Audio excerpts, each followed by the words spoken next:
melanjutkan pelajaran kita, yaitu pembuatan jaringan sederhana part 2. Kita mulai mencoba dengan melibatkan router. Kemudian kita coba lagi penggunaan switch. Kemudian untuk user, pengguna-penggunanya ini bisa kita gunakan PC biasa ataupun penggunaan laptop, atau kita coba beberapa PC. Kemudian kita hubungkan dengan suatu kabel. Di sini kita menggunakan kabel straight. Yang utamanya dari router ini kita pasang kabel pada port gigabit Ethernet 0/0. Kemudian pasangkan kepada port switch pada fast Ethernet 01.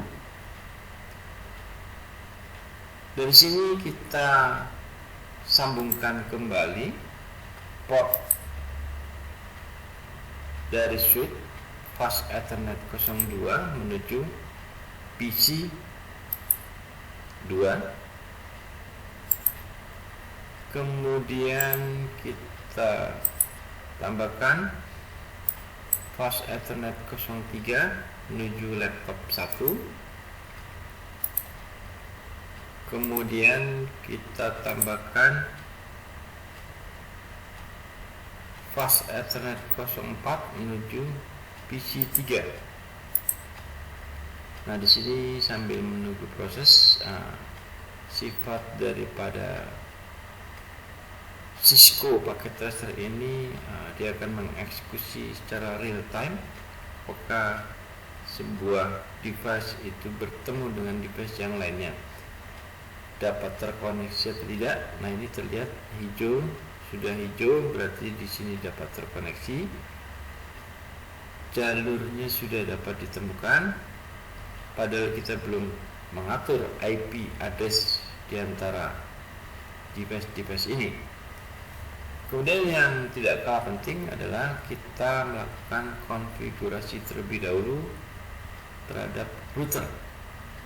Dari sini kita klik dan kita masuk ke dalam CLI.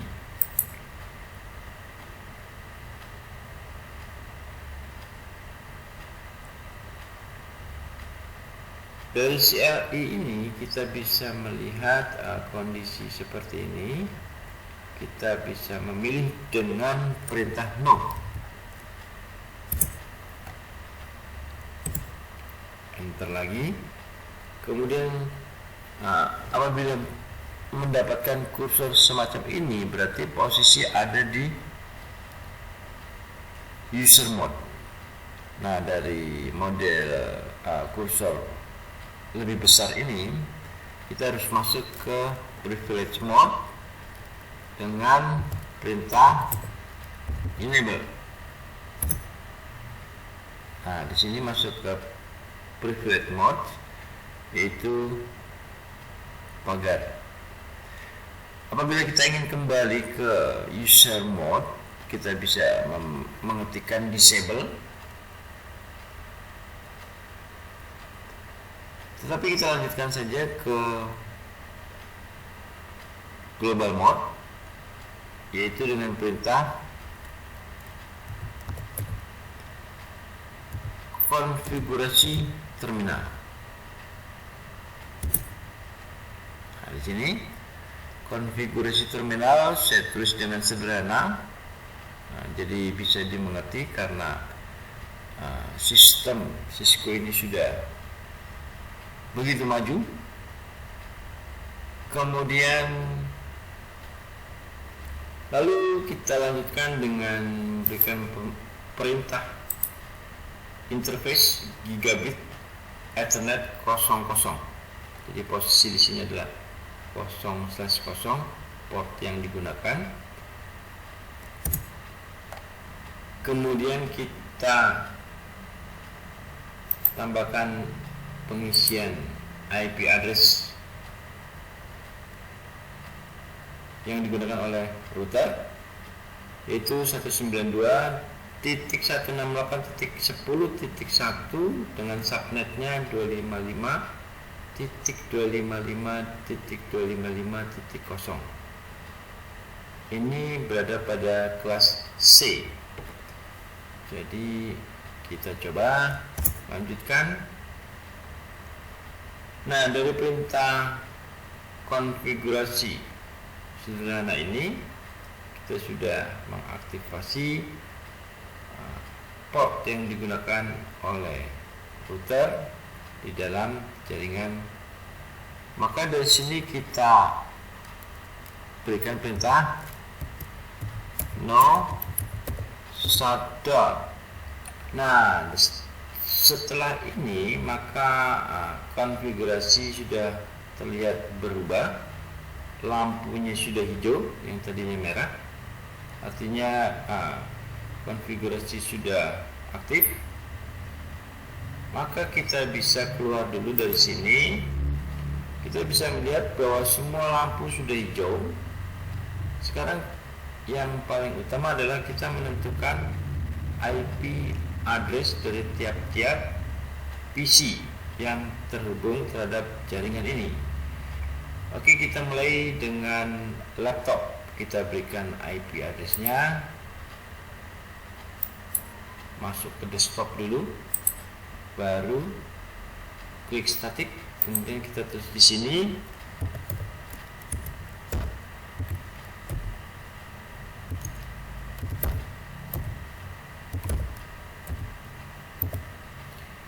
(192.168.10.2).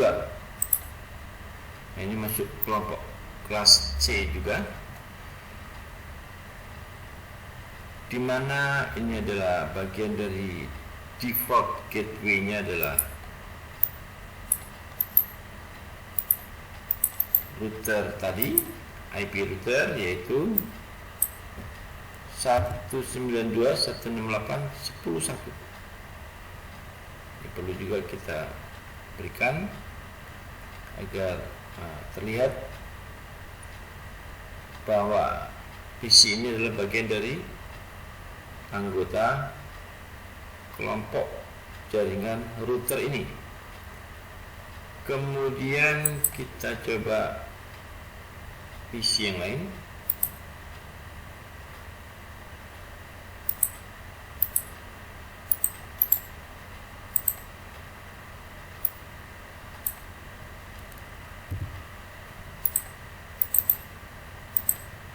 Dengan gateway-nya yang sama untuk PC ini.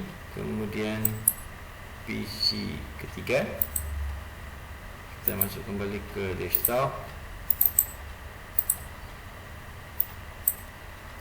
dan IP-nya berbeda sedikit-sedikit saja.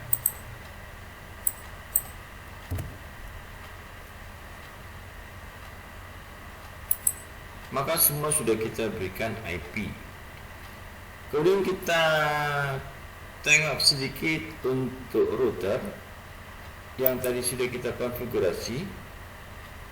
Coba kita lihat dari sisi GUI atau Graphic User Interface yang dimiliki oleh router 3 ini. Kita bisa lihat di sini kita tadi menggunakan router pada gigabit Ethernet 0/0 di sini. Maka kita pilih, lalu kita lakukan setting yang diperlukan, yaitu pada port status harus on, kemudian bandwidth juga auto, kemudian duplex untuk hubungan antar device. MAC address akan terbentuk secara otomatis. Kemudian IP address juga sudah tertulis karena kita tadi sudah melakukan konfigurasi terlebih dahulu. Nah, ini adalah langkah yang kita bisa cek setelah kita lakukan konfigurasi. Oke, selanjutnya kita coba untuk dari PC ini apakah bisa terkoneksi ke dalam router dengan cara kita masuk ke dalamnya, kemudian menuju desktop dan command prompt. Lakukan perintah ping dengan alamat router.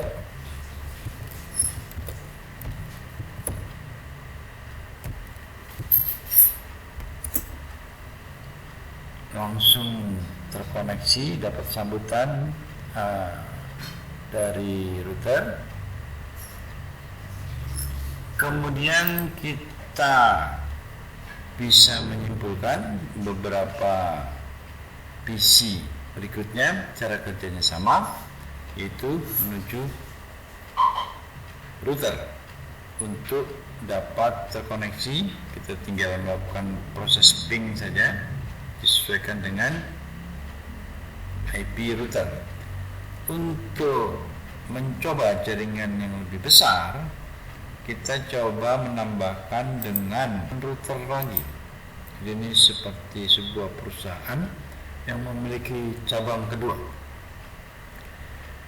Kemudian kita tambahkan dengan switch. Nah, di sini switchnya kita cari yang standar saja. Kemudian kita tambahkan user sebagai pengguna, dan untuk dapat mencoba yang lain, user yang berbasis laptop. Kemudian ada lagi server bila perlu. Nah, di sini kita tambahkan jalur-jalur mereka dengan komunikasi dulu dari router untuk pilihan gigabit Ethernet 01 menuju switch. Sini switch dengan fast Ethernet yang tersedia adalah 01. Kemudian dari sini kita sambungkan kembali dari PC menuju switch dengan fast Ethernet 02. Kemudian dari laptop menuju port switch yang memiliki banyak port. Kemudian dari server kita hubungkan juga dengan switch dengan fast Ethernet 04.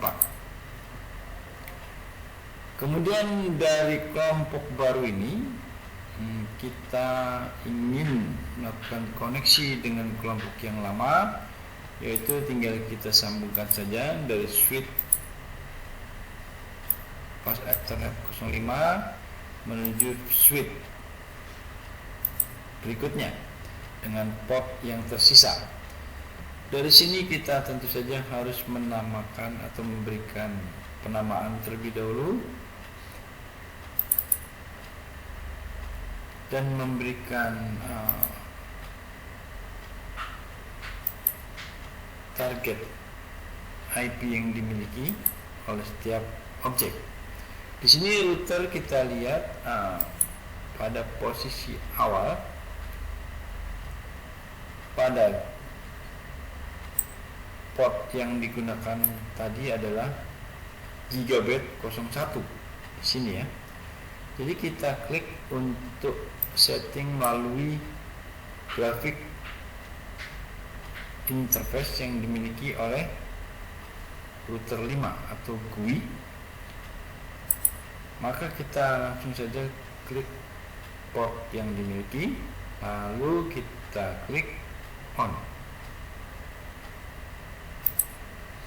Nah, di sini konfigurasi akan terbentuk secara otomatis.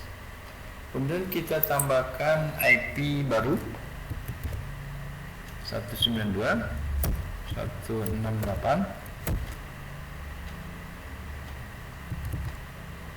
11.1 sebagai gateway. Nah, ini juga mewakili dari kelas C. Nah, setelah kita konfigurasi melalui media GUI, maka kita bisa melihat bahwa apa yang terjadi pada konfigurasi manual yang pernah kita buat, yaitu melakukan perintah enable dari posisi user mode menuju privilege mode dan berbentuk seperti ini, pagar. Kemudian dari sini kita berikan perintah konfigurasi terminal dan masuk ke dalam global mode, dan akhirnya berbentuk seperti ini. Untuk kursornya yaitu interface Gigabit Ethernet 01, kita berikan perintah kepada port yang digunakan dari switch menuju router. Nah, di sini kita bisa melihat bahwa kita bisa juga menggunakan konfigurasi melalui GUI.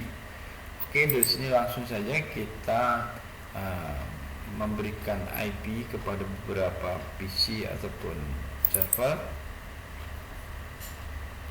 Kita coba salah satu dari perwakilannya dengan desktop.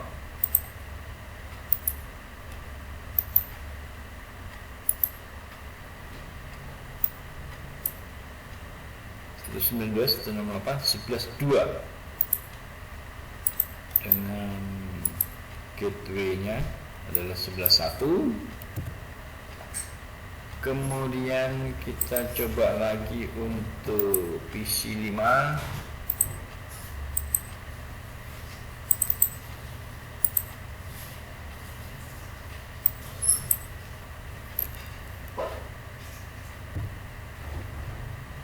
Dengan IP yang berbeda tentunya, dengan gateway yang sama atau gateway-nya berbeda. Di sini kita coba untuk menuju gateway pada jaringan yang baru saja terbentuk atau terhubung. Ini juga bisa dengan gateway router 10.1, yaitu router yang anggap saja adalah sebuah kantor pusat di sini. Jadi kita ingin melakukan koneksi dari sini menuju switch, melalui switch dan menuju router pusat. Kemudian taruhlah ini sebuah router cabang dari sebuah kantor. Ini tentu saja seharusnya dia memiliki jaringan sendiri dengan basis IP yang berbeda, yaitu kita tambahkan di sini 11.4 misalnya.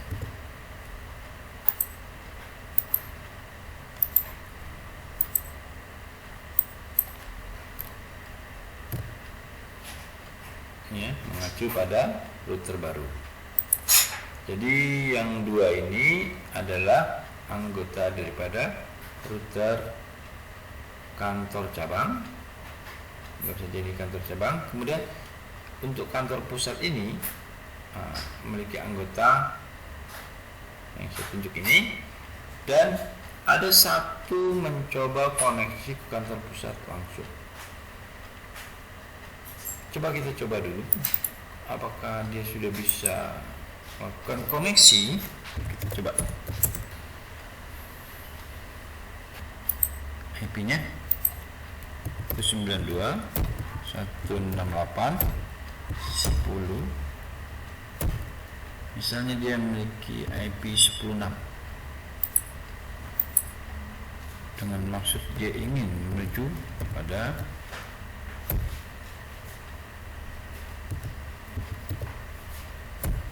router kantor pusat misalnya.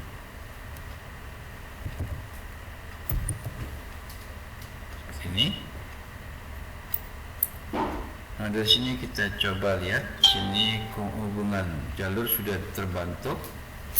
Maka kita ingin mencoba dia terhubung menuju switch dan menuju router kantor pusat ini. Coba kita ping dari sini.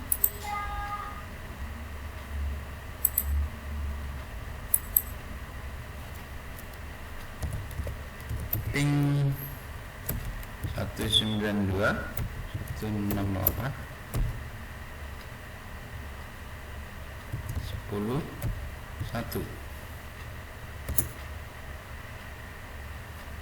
Oke, langsung disambut, jalurnya langsung saja dapat sukses. Kemudian kita coba ping dari server menuju router yang ada di cabang.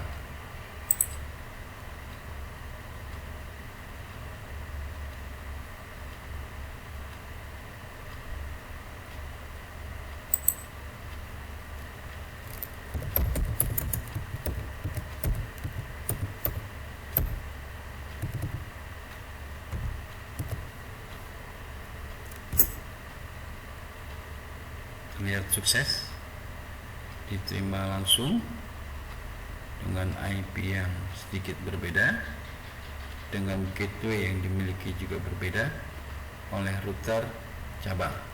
Nah, itulah tadi gambaran dari pembuatan jaringan yang terlihat sederhana. Untuk pelajaran berikutnya, mungkin pada part 3 kita akan mencoba membuat jaringan semacam ini dengan kelompok-kelompok VLAN atau Virtual Local Area Network, di mana kelompok-kelompok ini bisa berada di berbagai tempat tetapi memiliki kelompoknya masing-masing yang tidak mengganggu pada jalur-jalur yang digunakan oleh kelompok lain. Nah, ini bisa kita konfigurasikan nanti pada part pertemuan 3. Oke, untuk itu saya ucapkan selamat belajar, semoga sukses.